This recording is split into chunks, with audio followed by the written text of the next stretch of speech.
दिनांक 17 मे 2024 रोजी स्थानिक गुन्हे शाखेचे सहाय्यक पोलीस निरीक्षक शिवसाब घेवारे यांचे पोलीस पथक रात्री वसमत शहरात व ग्रामीण भागात पेट्रोलिंग करीत असताना गोपनीय माहिती मिळाली की 42,000 रुपये किमतीची गावठी पिस्टल व एक जिवंत कारतुसाची नांदेड जिल्ह्यातील 2 दरोड्याचे गुन्हे दाखल असलेला पवन माणिकराव डाकोरे वय 23 वर्ष राहणार पळसगाव तालुका वसमत जिल्हा हिंगोली व गणेश दिगंबर गुंडाळे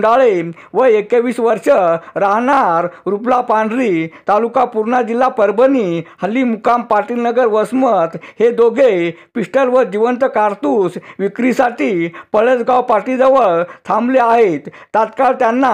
तेथे जाऊन अटक करण्यात आली। ही कारवाई माननीय पोलीस अधीक्षक जी श्रीधर, अपर पोलीस अधीक्षक अर्चना पाटील, पोलीस निरीक्षक विकास पाटील यांच्या मार्गदर्शनाखाली स्थानिक गुन्हे शाखेचे सहाय्यक पोलीस निरीक्षक